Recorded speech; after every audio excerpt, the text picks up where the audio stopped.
Chers lecteurs, merci de nous rejoindre pour cette nouvelle série d'émissions de portraits d'entrepreneurs de la distribution IT. Et pour inaugurer cette série d'émissions, je suis en compagnie de Xavier Brun, directeur associé d'Elite Technologies. Xavier, bonjour. Jean-François, bonjour. Alors Xavier, nos lecteurs ne connaissent pas forcément tous très bien Elite Technologies, voire peut-être même pas du tout. Elite Technologies, société créée en 2007, qui a toujours pour vocation de mettre à disposition de nos clients des solutions de communication unifiée, des solutions de collaboration basées sur des infrastructures réseau sécurisées, leur permettant de démultiplier leur force de travail à travers des outils de production, à travers des nouvelles méthodes de travail, aujourd'hui de plus en plus autour du digital. On a la capacité de mettre ces outils-là, de rendre disponibles ces usages-là dans deux modes. Le mode, ce qu'on appelle on-premise aujourd'hui, qui est l'installation de ces solutions dans les locaux du client, ou bien à travers une infrastructure cloud, donc à travers des réseaux Internet sécurisés, pour fournir, on va dire, le même type d'usage au client final. Donc Elite Technologies est un intégrateur, mais aussi un cloud provider, certifié par de nombreux acteurs.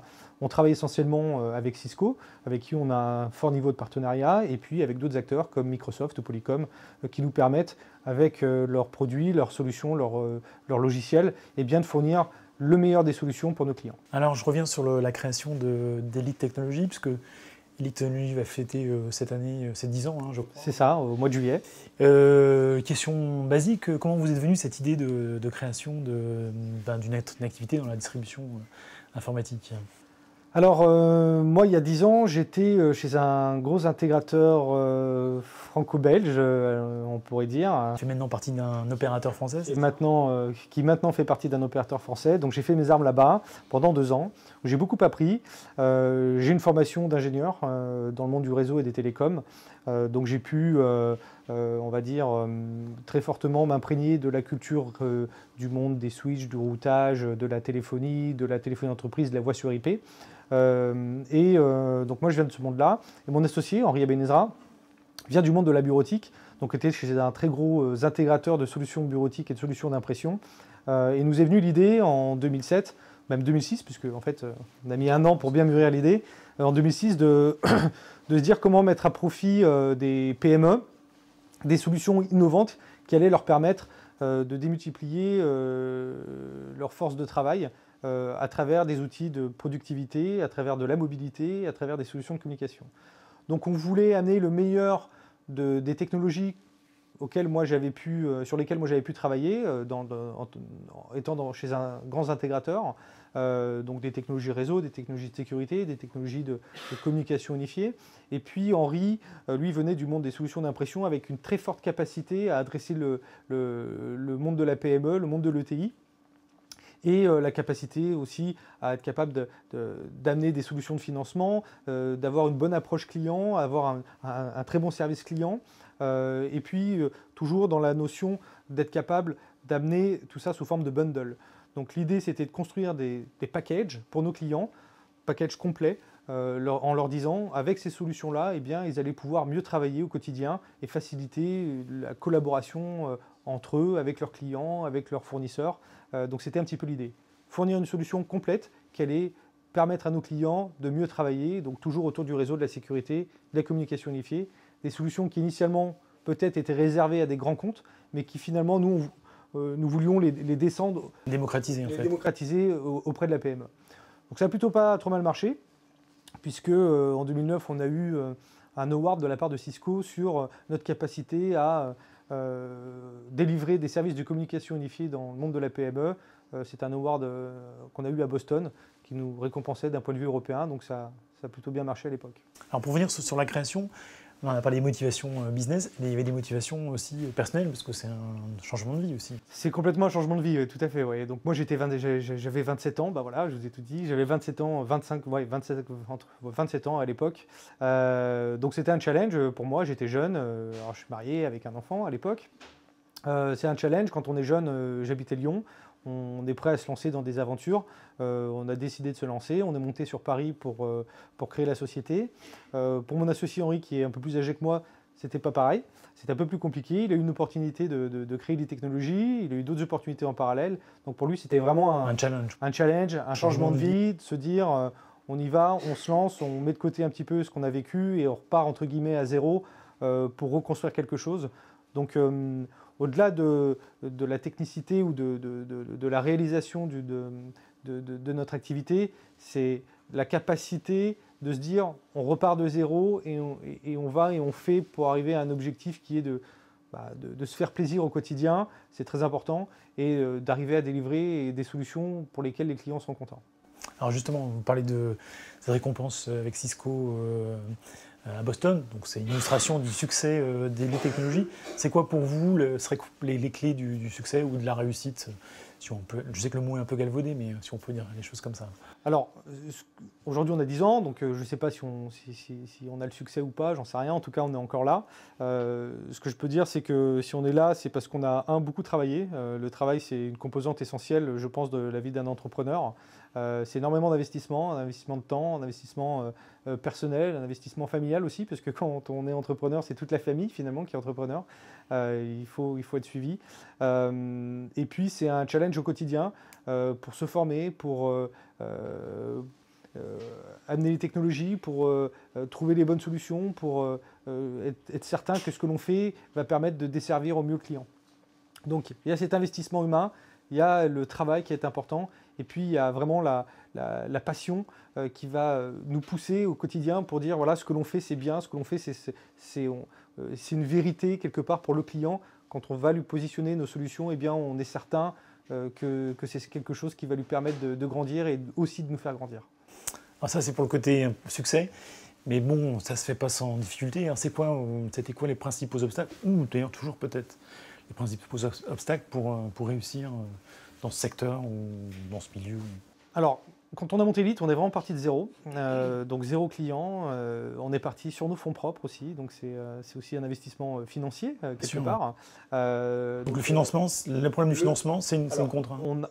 Alors, on ne peut pas dire que c'est une contrainte. On a dû batailler pour aller chercher des fonds, pour faire croire en nos idées, pour faire croire en notre projet. Donc ça fait partie du jeu, je pense. En France, à l'époque, c'était l'OSEO. Donc l'OSEO nous a aidés. On allait chercher des financements auprès des banques. Donc c'est un travail qu'il faut faire. Ça, c'est la première partie. Mais ça sert juste à se lancer. La bonne gestion, c'est un challenge du quotidien. Savoir bien utiliser, on va dire, l'argent qu'on a, savoir bien utiliser son cash flow exactement, au quotidien. Le deuxième challenge qui est très important, qui est dur à relever et qui est encore difficile à relever aujourd'hui, c'est la partie humaine. C'est-à-dire qu'on peut savoir faire plein de choses techniquement, on peut savoir vendre. Maintenant, il faut savoir s'entourer. Savoir s'entourer, c'est important, c'est difficile, pour être sûr que les gens qui vont travailler avec nous, c'est des gens qui comprennent nos motivations, qui ont la même vision que nous, qui ont envie d'aller dans la même direction que nous, qui ont les compétences qui vont bien. Il faut savoir que dans notre métier, dans le monde de la collaboration, dans le monde des communications unifiées, dans la digitalisation, c'est des compétences élevées qui sont nécessaires. Pour être certifié chez Cisco, il faut un très fort niveau de compétences. Aujourd'hui, on arrive à avoir des certifications que seuls 2 grands opérateurs en France ont. C'est par du travail, c'est par de l'investissement, c'est par la qualité humaine des collaborateurs qui nous ont rejoints. Donc c'est un challenge au quotidien de pouvoir conserver ces collaborateurs, de pouvoir recruter de nouveaux collaborateurs, c'est important. Ensuite, c'est les clients, il faut aller les chercher tous les jours. Et pas tout seul. Il faut se donner un nom, il faut prouver que ce que l'on fait, c'est bien, parce que quand on travaille avec des grands constructeurs, des grands éditeurs, et qu'on est tout petit, qu'on vient de naître, il faut se donner une crédibilité. Et cette crédibilité, on ne peut l'avoir qu'en montrant ce dont on est capable, ce qu'on est capable de faire. Et ça, c'est un vrai challenge aussi. Et surtout, ne pas s'asseoir sur ses acquis. C'est-à-dire que le monde de l'IT aujourd'hui va tellement vite qu'on peut être bien un jour et puis se donner la visibilité à 6 mois, 1 an, ce n'est pas la même chose. Il faut toujours innover, sans cesse se donner la capacité d'aller plus loin, d'être visionnaire. Demain, c'est l'IoT. Comment intégrer ces solutions IoT à notre métier. Les métiers changent aussi dans le monde d'intégration. Le cloud fait beaucoup. dans ce changement-là. Bien sûr, oui.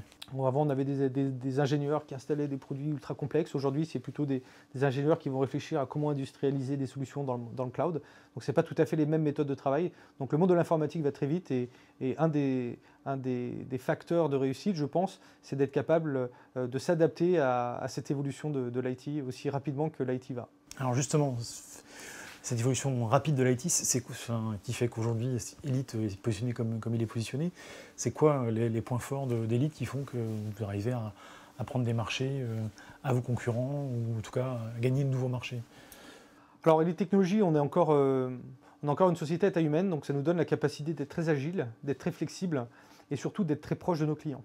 Ce qu'on souhaite et notre façon de travailler, c'est de se dire un client a un besoin. Certes, on veut faire des solutions le plus industrielles possible parce que c'est ce qui nous permet d'aller dans le monde du cloud, mais on veut toujours garder cette capacité à donner des solutions qui sont personnalisées pour nos clients.